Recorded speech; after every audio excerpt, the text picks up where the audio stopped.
600 people RSVP'd today, so really excited for the turnout for this great event. And if you're just joining us, we had the pleasure of speaking with illustrious Governor Whitmer before, who was 5 minutes early. We were talking about tips for success. Punctuality, we now know, is one of them. So thank you, Governor, for joining us, not only for 45 minutes, but on time. You are incredible. So let's go ahead and get started. My name is Lena Moffitt. I'm the Executive Director of Evergreen Action. I'm going to be your moderator for today's exciting event. We are here to talk about the package of climate and clean energy bills that the Michigan State Legislature just passed, signed by Governor Whitmer, firmly putting the state of Michigan on the map as a leader on climate and clean energy, and positioning the state to take advantage of billions of dollars in federal funding that we all know are coming down the pike, thanks to bills like the Inflation Reduction Act and the Infrastructure Investment and Jobs Act. Michigan is now poised to take advantage of those funds and the jobs and manufacturing that come with tackling the climate crisis.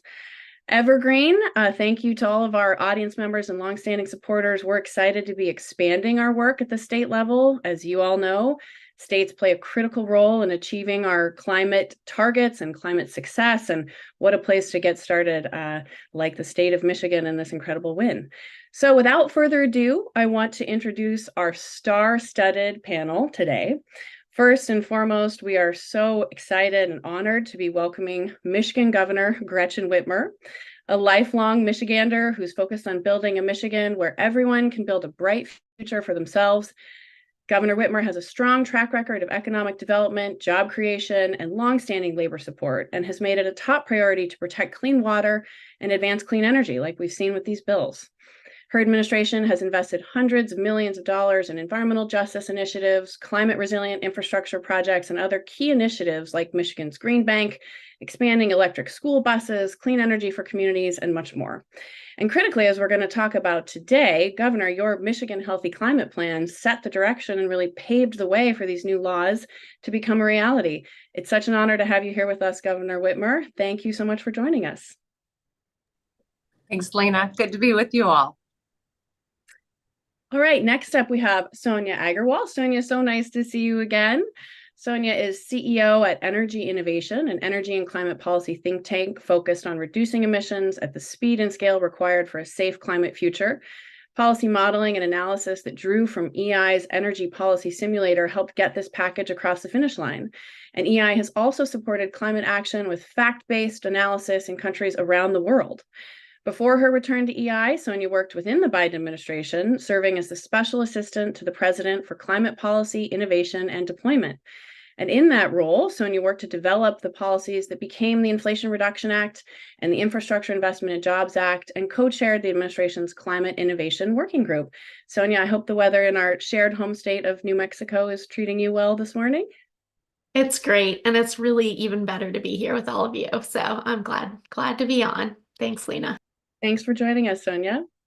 Next, we have Lisa Wozniak, the Executive Director of Michigan League of Conservation Voters, which activates voters to elect public officials and then hold them accountable for fighting for an environment that sustains the health and well-being of all Michigan communities.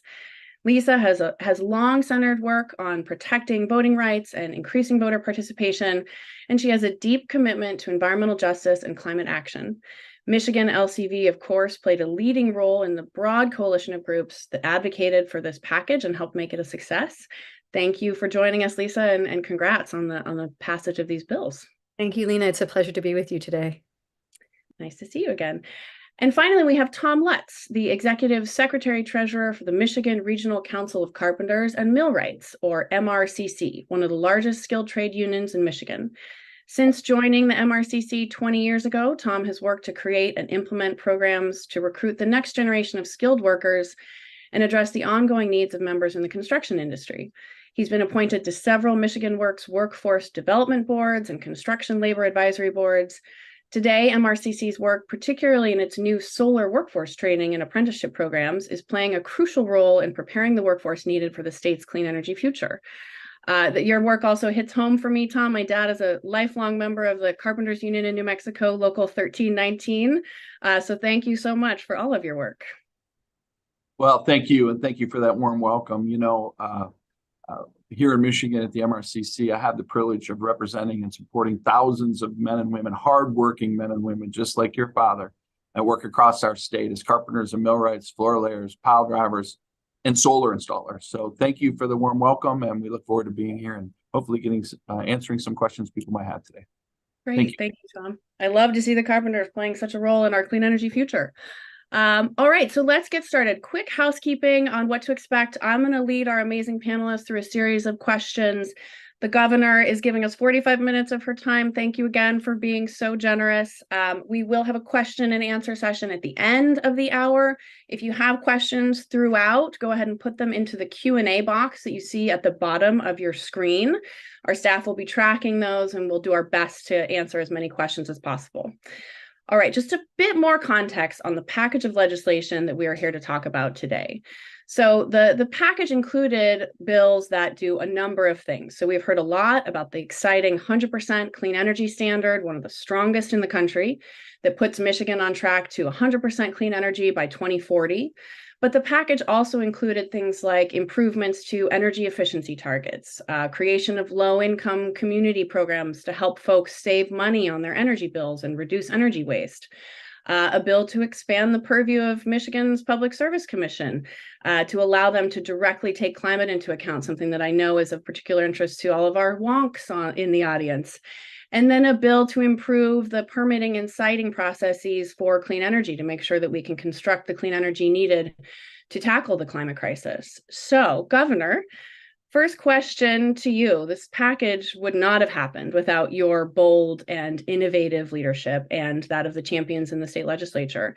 And as I mentioned, your Michigan Healthy Climate Plan really laid out the policies that became a reality here. And you yourself were out there stumping for things like 100% clean energy target and even changes to the Michigan PUC. So thank you for that and congratulations. We would love to hear a bit about why these policies were such a priority for you and your administration, what they mean for the state of Michigan.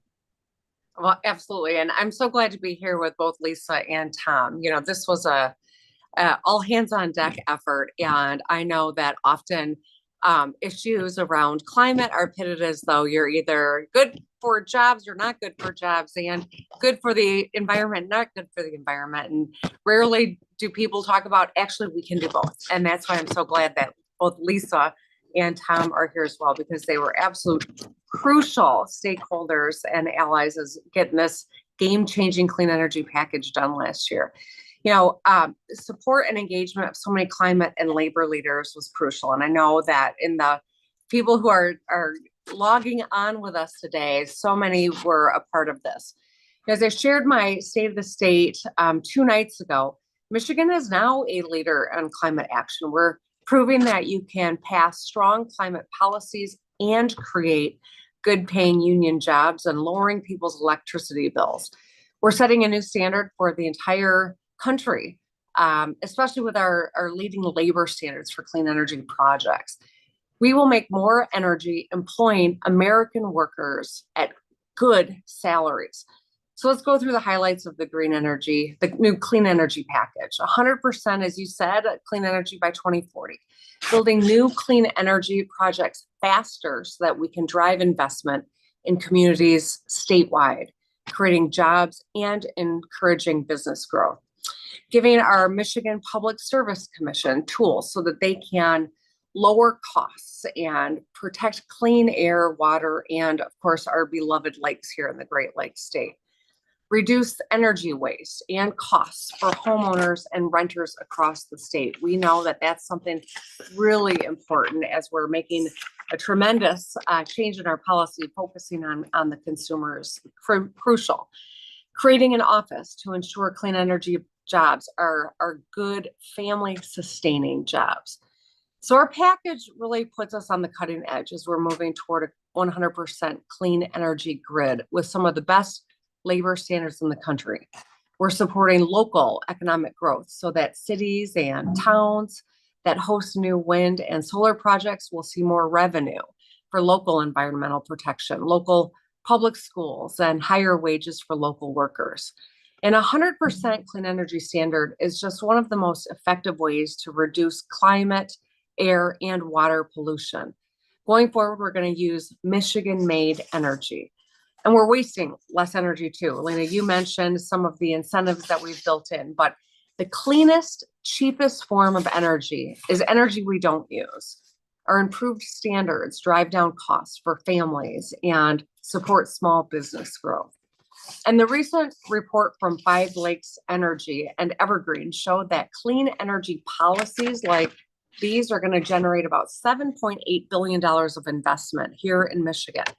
It's going to create thousands of jobs and lower electricity costs by an average of $145 a year. That's real money for people. So it's a win for workers, a win for consumers. We're sending a strong signal to everyone that Michigan is the place to build a clean energy future. To continue putting Michigan workers first, too, we became one of the first states to establish a statewide office focused on a just transition to clean energy and transportation. The Office of Worker and Community Economic Transition will focus on supporting workers and communities to ensure that they're able to take full advantage of the good paying clean energy jobs of the future. And since Michigan is home to the auto industry, the office will also focus on supporting internal combustion engine vehicle workers, workers in the building and construction trades, and others.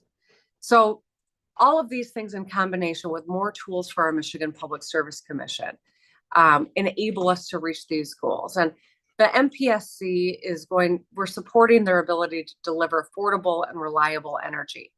Michiganders know the pain of having our power go out while experiencing high costs of energy. We know this too well. And we're going to give our commissioners the ability to tackle these challenges and build a stronger, cleaner, more cost-effective energy grid. So these are the goals that I set in the My Healthy Climate Plan that we created in my first term. I'm proud to say with this new legislature, we're getting it done. And thanks to the president's bipartisan infrastructure package and historic Inflation Reduction Act, we're improving quality of life and growing our economy at the same time. I really do believe that our clean energy future is bright here in Michigan. Today, we're fighting for our air, land, and water, improving public health and protecting our wind and natural resources for future generations. And the work ahead is to protect this work. We know the political winds can change, and we're living our values in this moment in this administration and setting our state up for long-term success. But we can't lose sight of the fact that now we've got to continue to show people what this is going to mean and why their lives and our economy is benefiting from it. Absolutely. Thank you so much, Governor Whitmer. And again, congratulations on this historic package. I love that you mentioned that we don't have to choose between a healthy economy and a clean environment. And you are really showing how this can be done in Michigan with this package of bills. And underpinned by federal funding. We've been so thrilled to partner with the Biden administration to make sure that federal funds are going to state leaders like you to make sure that the clean energy economy is built in a way that sustains people's livelihoods and expands the middle class. You talked about political wins. This is a political win to tackle the climate crisis and improve people's lives as we do it. So with that, thank you again, Governor. I want to ask Sonia to dive into the details a bit. We have a lot of, let's say, analysts or wonks on the call from across the country who are really interested in how these policies were designed and what they mean in terms of those benefits that will get delivered to people in Michigan. So Sonia, your organization, Energy Innovation, joined with Five Lakes Energy, RMI, and the Michigan Energy Innovation Business Council to do the deep modeling that can really show what those benefits will be. Could you talk a little bit about the analysis that you did and what these policies are going to deliver to the state of Michigan? Sure. Thank you so much, Lena. And thank you, Governor. And it's great to be here with you, Tom and Lisa, as well. First, I just wanted to say I'm so happy about this incredible win in Michigan. And Governor Whitmer has really cemented Michigan's role as a national leader on clean energy with this piece of policy. It's just such an exciting step forward where we can really leverage the heck out of the federal clean energy dollars that President Biden made available via the Inflation Reduction Act and make sure that the families in Michigan can really feel those benefits. breathing easier, good jobs, lower energy bills. And that's really what all of this is all about, really people's lives and making them better right now, and also protecting our children and future generations. So I'm just so grateful for all the work that you have done, Governor, and everyone in Michigan who worked so hard to get this package of policies over the finish line. You talked about the analysis that Energy Innovation did with the Energy Policy Simulator to look at the potential benefits of this piece of policy in Michigan. And I think some of the best headlines there are about how much this package can actually save Michigan families in terms of their household energy costs. And that's $5.5 billion. That's a lot of money that's back in the pockets of people, enabling them to do what they actually want to do with that money instead of pay their energy bills. And then the other piece that I think is really very exciting is, the Inflation Reduction Act, which provides a ton of incentives for clean energy, clean equipment, things that people can install in their homes.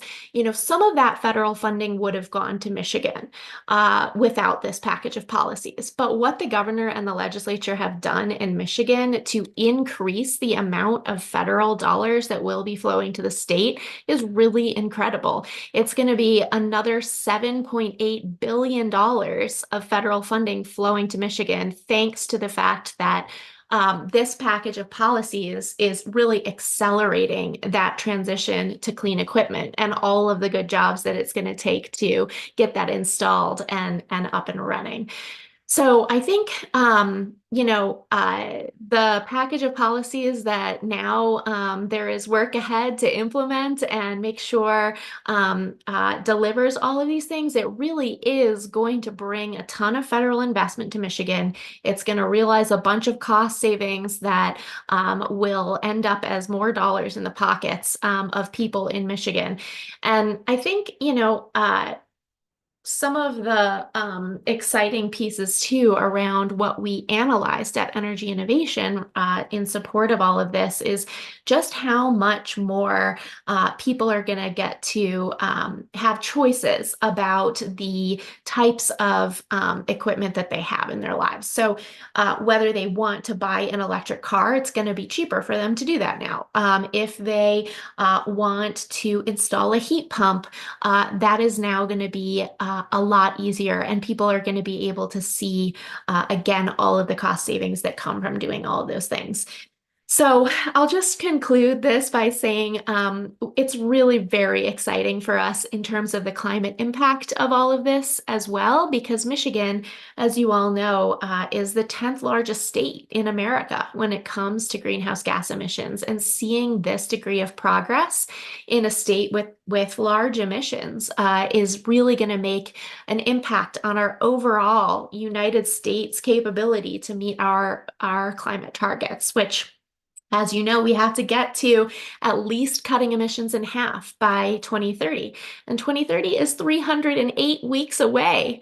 So we don't have a ton of time, and we know that the opportunity is right in front of us. We can do this, and Michigan is doing it thanks to the leadership of this governor and the legislature. So thanks again for all the work to get us here. And I'm so excited to see the ways it makes people's lives better. Thank you so much, Sonia. A quick follow-up. I'm so glad that we're centering this conversation on people too. I think people really are feeling the pain of so many things, climate change included. Last year was the hottest year on record ever for our planet. Energy bills are skyrocketing, but it is also really nice to be here today talking about a win. We can celebrate with leadership like Governor Whitmer's. We can address people's pain with bills like these that can put money directly into the pockets of consumers. As you noted, Sonia, people have more choices. They're less constrained to do one thing and one expensive, sometimes inefficient thing with their utility bills. And a lot of that was also made possible by the leadership of the federal administration right now with the Inflation Reduction Act. Our president saying, hey, he also agrees we can tackle the climate crisis in a way that solves two problems: people's economic pain and the climate crisis. And I can't help but ask, because you're a consummate expert here, Sonia, you helped write the policies that became the Inflation Reduction Act. Thank you for your work on that and that incredible victory. Could you talk to us a little bit more about that bill and the Infrastructure Investment and Jobs Act that is really going to mean transformation of state economies as they move to tap those billions of dollars like Michigan is doing? Sure, Lena, thanks. Yeah. Well, the package of policies that President Biden was able to get across the finish line with our Congress is really very historic. Nothing like this has ever happened in the United States until now. We really have the largest opportunity to really harness all of those benefits that you were talking about associated with clean energy. And the time is now. It's so exciting. I think the thing that really jumps out to me is that there are so many tax credits and federal investment programs, new programs that are getting up and running, all about things like a green bank where people can help to finance clean equipment, or the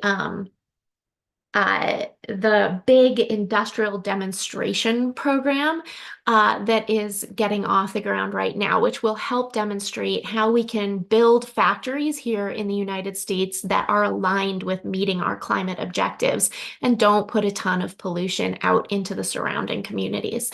So right now is such an important time for other states to follow Michigan's lead, to harness all of that power that is now available through all of this new legislation at the federal level too.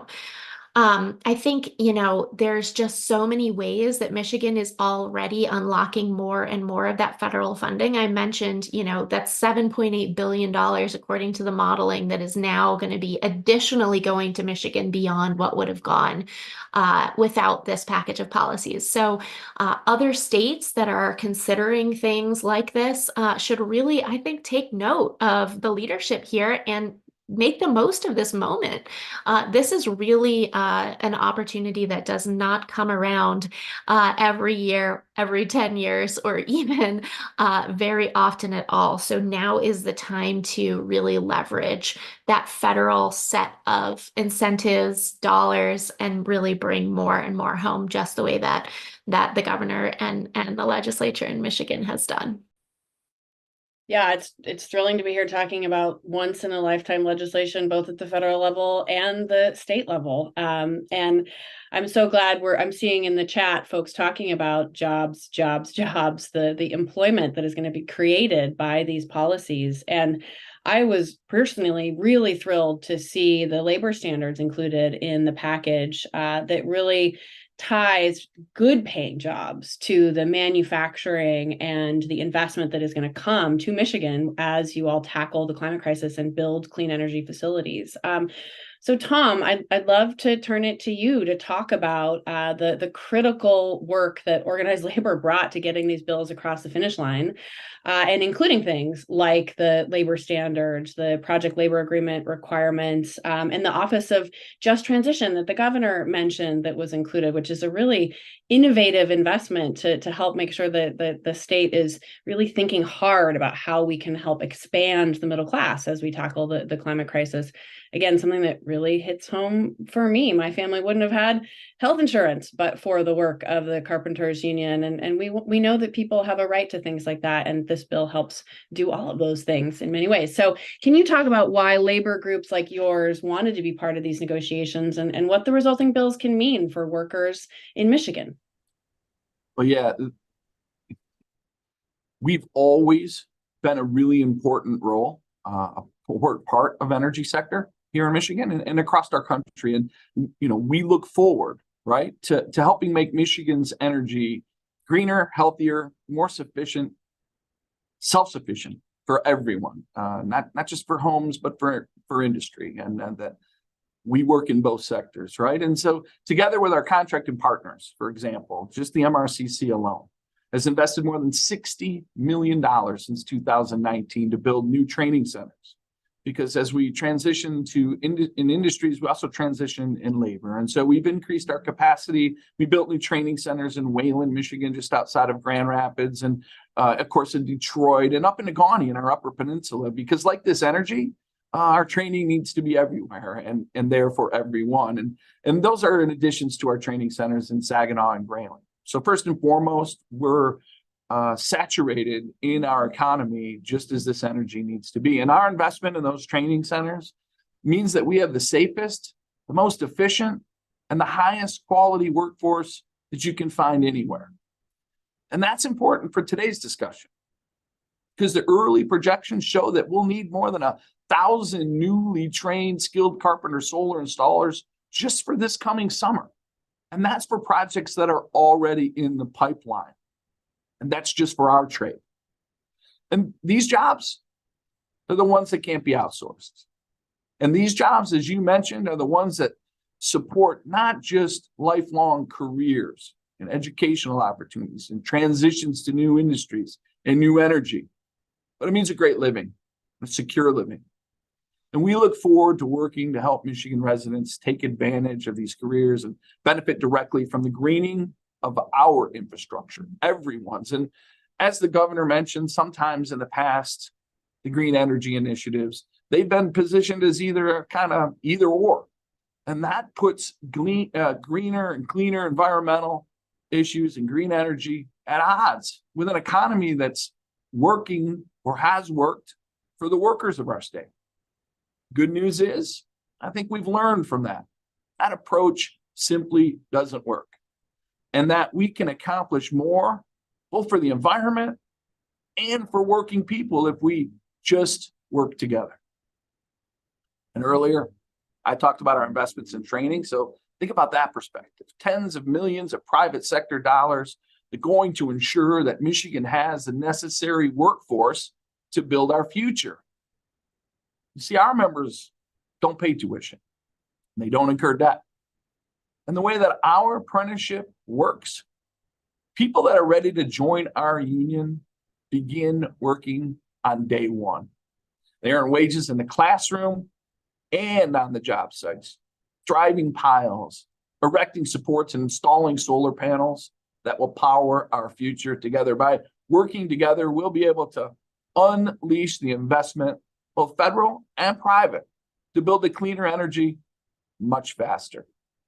And that's why it was critical in this legislation to include strong protections, as the governor mentioned and has been discussed, like prevailing wage requirements and project labor agreements. And so good contractors that are already investing in Michigan and our workers can compete and support workers right here in our communities. And listen, simply racing to create jobs to meet industry needs is often falls short because it incentivizes this race to the bottom where workers are often exploited. And in this case, that would mean Michigan workers would lose.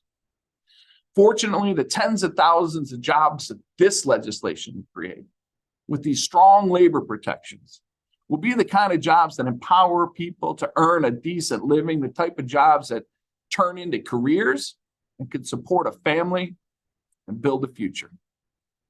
The MRCC, we believe that the best way to secure the future of our members is to continually evolve and meet the needs of our contractors and the economy as industry changes. And that's why we've joined this effort.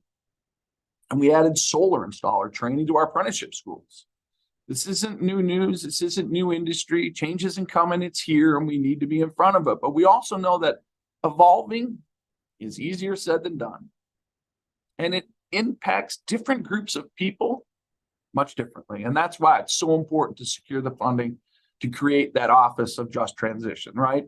That office will soon begin working to support workers impacted by this transition to clean energy. And with counseling and pathways and training. So instead of being left behind as we transition, they'll be propelled forward into new opportunities. It's important to say that these efforts, with the strong labor protections in this Office of a Just Transition, they are important to securing the votes that ultimately passed this legislation. And I want to thank Governor Whitmer for her leadership, our legislative partners for putting in the hard work of forging productive compromise, and our friends in groups like the League of Conservation Voters for considering and working with us in good faith to deliver an outcome that we can all be proud of and that we can all benefit from. Completely agree, Tom. Thank you so much. And congratulations again to everybody on the panel. It is so exciting as a climate advocate and, again, longtime personal beneficiary of labor policies and work. I love to see these collaborations between labor and environmental groups. And it takes that kind of collaboration and how did you call it, Tom? Productive compromise making to come to the table and get these things across the finish line in a way that can ultimately benefit everyone. We have advocates from across the country on the call. So Lisa, I want to turn it to you to share with us a bit about that coalition, that you really can't tell the story of passing bills like this without talking about the climate movement and the climate movement in Michigan, which Michigan LCV has helped make so strong and so politically savvy, that played a critical role here. So what would you tell those fellow advocates on the call about what it took to get these bills across the finish line and lessons that they can learn from y'all's success? Yeah, I have a lot to share, but first I just want to say, I've been celebrating this victory for many, many days, and just the words of the governor and Sonia and Tom, it's bringing to the fore for me and for I hope everybody on this Zoom today, just how powerful and important what we've done is not just for Michigan, but as an example for the rest of the country. So I need to start by saying that the work of this climate community in Michigan was nothing short of heroic. And we had the luxury of having an amazing governor, Governor Gretchen Whitmer, who was pushing and demanding action the entire way. So thank you, Governor, for your leadership. Michigan LCD was proud to play an anchor role in all this. And we did that standing alongside our governor and our legislative champions and a whole host of partners in this work. And we ran a robust and large-scale program that built the environment for action. Starting literally the day after the election in 2022, we organizationally and the community pivoted our entire team from a focus on elections to what we called our supercharged government affairs work, which meant that every single member of our team, whether you were a board member or a staff member, we were all trained up and deployed to get this legislation across the finish line. Let me also say that the table had been partially set for us due to the circumstances in the external environment, which we wisely and strategically capitalized on immediately. What I mean by that is that Michiganders have been seeing increasing impacts of climate change firsthand in the state of Michigan. Over the past several years, we've seen historic storms that have flooded thousands of basements, closed freeways, major freeways in Southeast Michigan, burst an entire dam or two, and pushed our infrastructure way beyond or to its limits. We've seen record high lake levels. We've seen power outages that last for days and sometimes weeks. And last summer, we had wildfire smoke that literally made the air in many parts of the state completely unsafe to breathe. So people have been paying attention, and they expect their elected officials to do something to protect their health and their well-being and to tackle climate change, which is the challenge of our lifetimes. So turning the corner into 2023, we knew we had a governor and a legislature that was willing to meet the moment.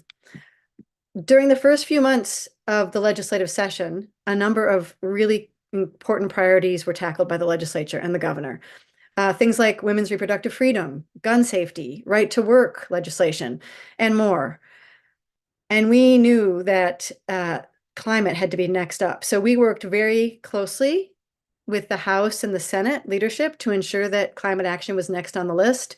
And we made it really clear, and this is where it's so important to emphasize this, we made it super clear that we were going to be there every step of the way to support their work.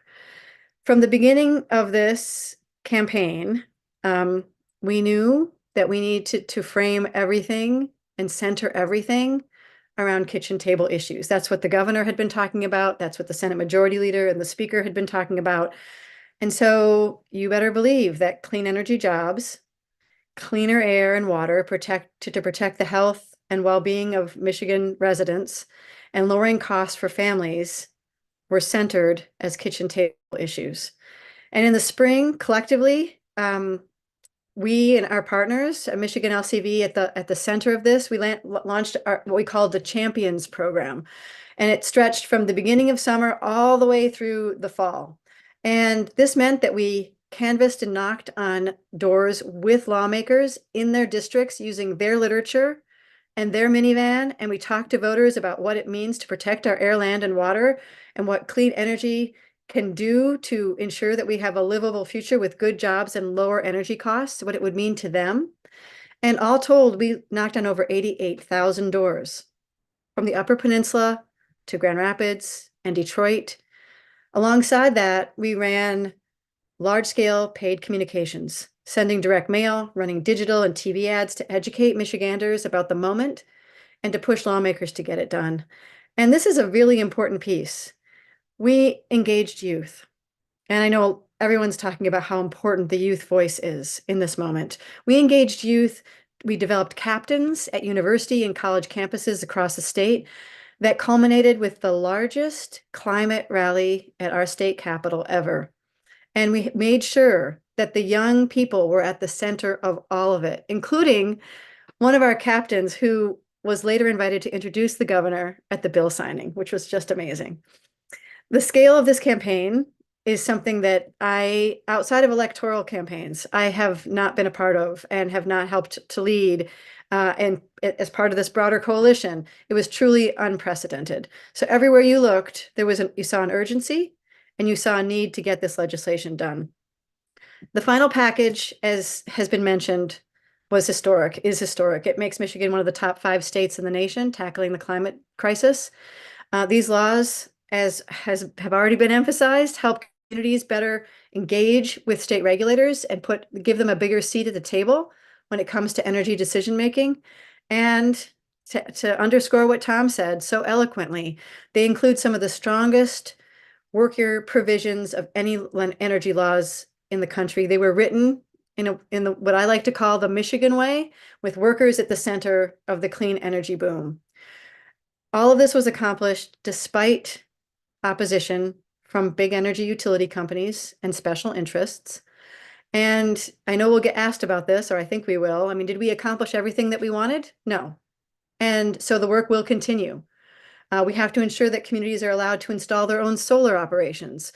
We know that we have more work to do to ensure that all communities, especially Black and Brown communities, are free of toxic air pollution and are more fully at the center of our clean energy progress. And we've got to stay laser focused on the build out of more clean renewable energy and implement the laws so that Michiganders can fully realize the benefits of our clean energy future. But we got a lot done. It's historic. And I'm celebrating with all of you. So thank you very much. Thank you so much, Lisa. And again, I'm so glad you mentioned what a celebration this has been and will be, and that there's work yet ahead to do, both to implement these bills and to build on the historic provisions that were passed. Or I see one of our board members in the chat, Teresa Landrum, thank you so much for joining us and for your incredible work in Detroit and across the country, but noting that community members are experiencing flooding right now. And we know Michigan's been through terrible floods and that there are affordability issues that need to really be addressed. And with money like this, both from the state and the feds coming in, Michigan is well positioned to build on these provisions and to tackle those issues that we're talking about. So Governor, last question from me. I want to turn it back to you for closing remarks, so to speak, and just say, once in a generation legislation like this doesn't happen without leadership like yours, like the state legislature, and doing so through such narrow margins, just incredible. I'm so glad you had the backing of people across the state, and including climate groups, labor groups like we're hearing from, analysts like Sonia's organization, but also businesses and community leaders. And I'd love for those other state leaders on the call who want to follow your leadership and replicate these successes to hear from you a bit more about what it took to get these things across the finish line, and anything else you want to share with us. And again, thank you for joining us. Well, thanks, Lena. And I think it's always good to challenge our compatriots and friends in these positions in other states. If I know anything about governors, is we're really competitive. So you want to get someone to kind of take up the ante on this, tell them what great work we've done in Michigan. We also have to defend it. We have to show that you cannot just get it done, but people understand and they reward you by giving you more time to continue the work. And so that's something that is very sharp in my mind as we go into what I think is going to be a wild year ahead electorally. It really was driven by listening to and working with people from all across Michigan whose lives and jobs and futures were going to be impacted by this. And as Lisa mentioned, youth voters are such an important part of this coalition. Obviously, we've got our labor friends and our experts in climate, but really mobilizing different the parts of the electorate was really, really crucial. They've got the longest, most important stake in the outcome of this work. So joining together, I think, to prove that good environmental policy and a strong economy go hand in hand. What's good for climate is good for cost savings. We got a package of policies that's going to cut costs for consumers, slash emissions for people, and bolster the clean energy economic boom for business and for jobs. And so I think that it's all of the above approach that was so important. When my pal Tom Lutz and my good friend Lisa Wozniak are both at the table, it communicates that we are serious about getting something done, but that this is going to be something that everyone can see a benefit from. I think Michiganders really do want us to build a stronger future for the state. And so for those here from other states wondering how we did it, we stuck together and we didn't give up. We listened, we found common ground, and we didn't let naysayers get in and jam up the works. And so to people who are thinking about following the lead, my advice is simple: listen to your people, collaborate across the board, and don't give in when the going gets tough. We've got momentum, and I think drawing down these federal dollars is going to show that if you are shrewd, you're able to deliver a good quality of life for people, a good job for people, and benefit from all the work that's been done on the national level. Sonia, thank you for your hand in all of that. So I encourage you all to adopt that mindset. And before I go, I just, of course, have to say that's why the Detroit Lions are playing so well. Go Lions. Go Lions, indeed. Well, thank you so much, Governor Whitmer, and congratulations again on getting this package across the finish line and for your leadership. We really look forward to seeing what comes next, and we will be there with you every step of the way to help make sure Michigan continues to lead like it is. I know we only have you until right about now, so I just want to say thank you again for joining us and for your generosity with your time, and best of luck in all your endeavors. Thank you. Thank you so much. Okay, so those are the questions that I have for our panelists. Thank you, everyone in the chat, for your robust engagement. We do have another 16 minutes or so to ask our panelists additional questions. So as a housekeeping reminder, if you have a question, please type it into that Q&A box there. My staff has been keeping track of those questions. We're going to do our best to get as many of them answered as possible. So let's go back, I think, to an important point that's been raised, Lisa, that you touched on really beautifully about what we need to build on to go forward from these bills, both with implementing them to ensure that we're getting our biggest bang for our buck with these dollars and with these provisions, and to address things that may have been left out. Again, noted from Teresa Landrum. Hi, Teresa. Noting flooding happening in people's basements right now, today. People are feeling pain of the climate crisis and of our aging infrastructure in this country. What do these policies do to help address those issues, and what can we build on in the future to make sure we address even more as fast as possible? So I'm happy to start in answering this, and I would welcome my friends to jump in here. And I just want to give a huge shout out to Teresa as well. She's a tenacious, incredible voice in Michigan. She keeps us all honest.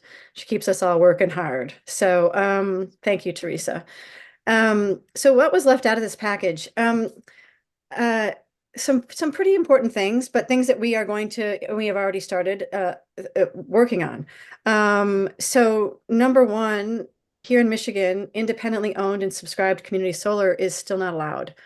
And this is despite, what, $250 million, probably more, Sonia can tell me, in federal dollars for low-income communities and rooftop solar that's headed to Michigan. And additionally, the limit on rooftop solar was only expanded to 10%. Now it's a substantial and meaningful increase over what we've had in place. But in the next 5 years or so, we're going to be back to this fight. So we're going to start that now.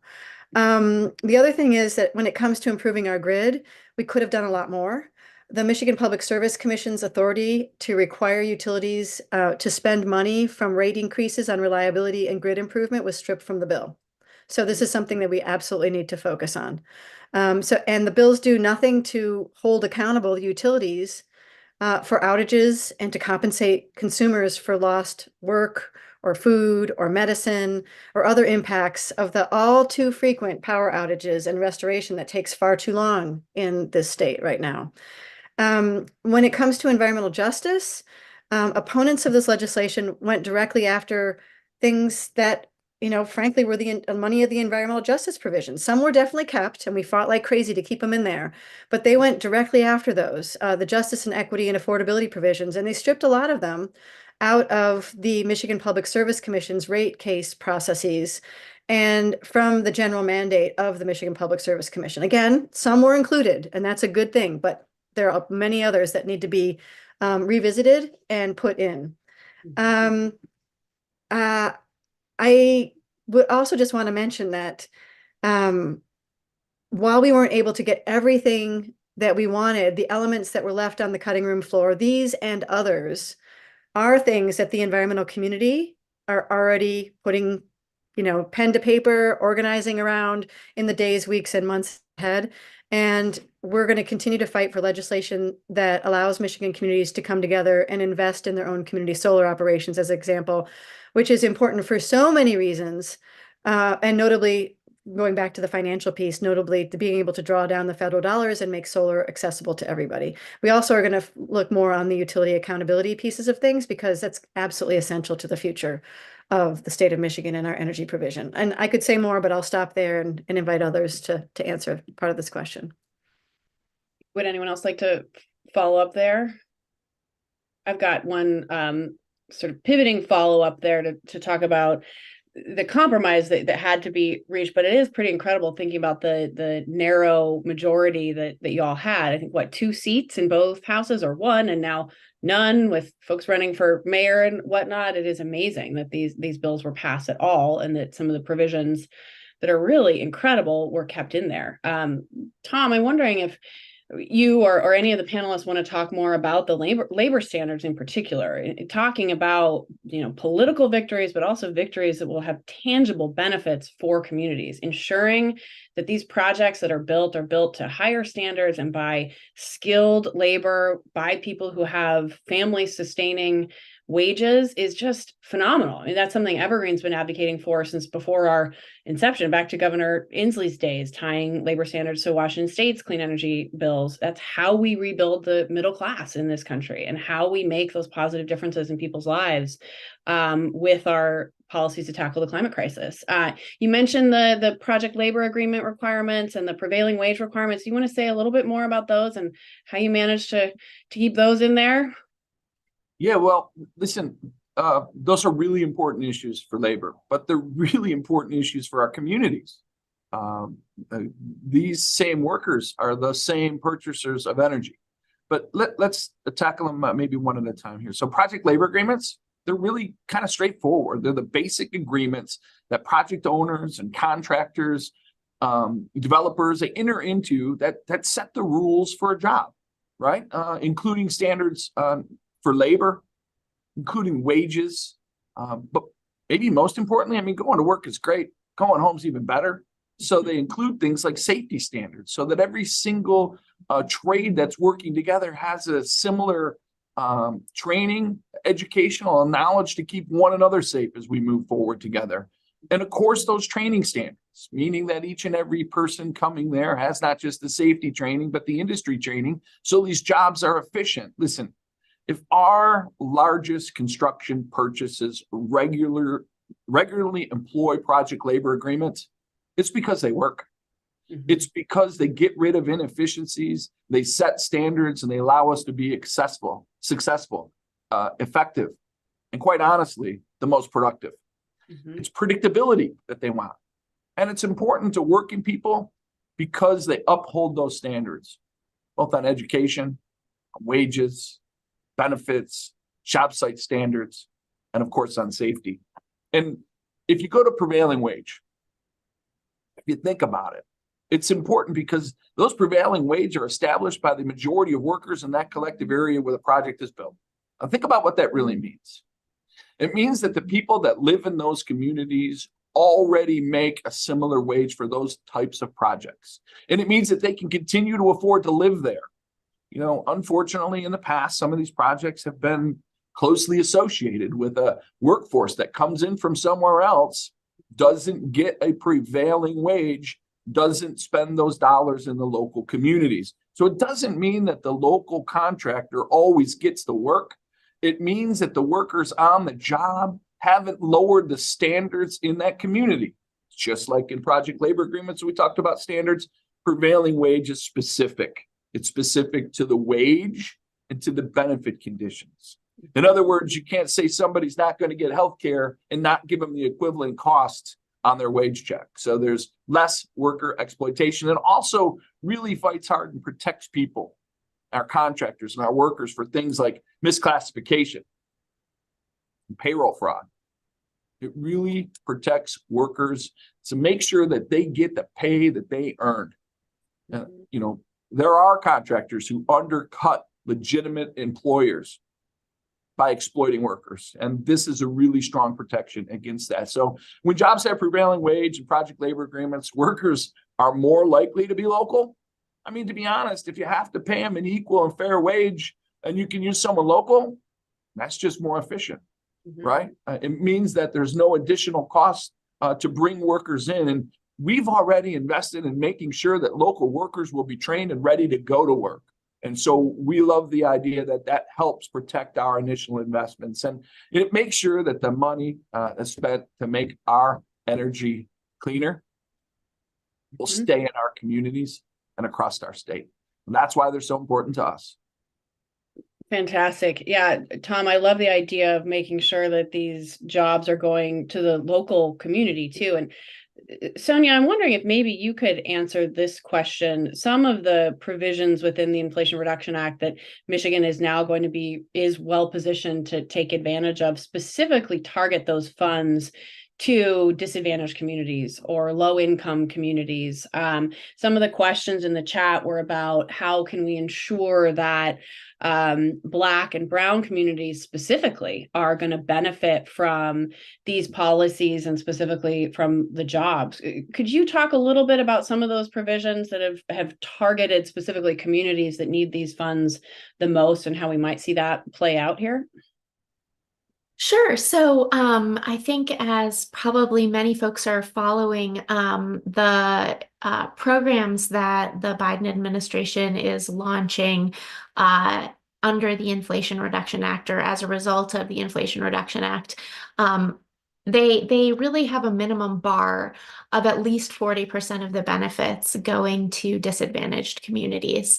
And some of the programs, for example, the Greenhouse Gas Reduction Fund, which is the $27 billion green bank that has been launched out of the Environmental Protection Agency and will be distributing funds shortly here to folks in communities and to banks like community development, financial institutions that make these types of loans available in disadvantaged communities and have been in those communities for many decades, understanding, what people actually want and need and helping people with things like affordable housing. Now they're going to also be able to help families in those communities access clean energy equipment and cut their energy bills that way.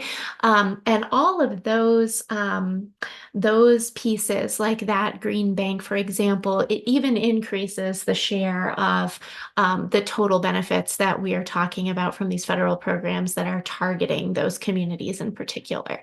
So we're talking about low-income communities, communities that have often been overlooked by federal programs and in fact, very negatively impacted by federal programs that are now really at the front of the line for the benefits that that the Inflation Reduction Act makes possible writ large across the country. So that's just a small taste, but there's just many programs across the Inflation Reduction Act that are very targeted at exactly those communities, and that's one of, I think, the most exciting parts of the entire piece of legislation. I completely agree. I think that sort of tying this all together, these bills that are now going to ensure that Michigan is building more clean energy, doing so, like Tom said, with high standards in communities that need jobs the most. Hopefully, I'm pulling jobs from those communities will help solve so many problems at the same time. And I like that synergy between the federal and the state legislation as well. Lisa, I want to send a question to you about one of the components of the package that I think a lot of our wonks on the call are really interested in around the PUC, the changes to the purview for Michigan's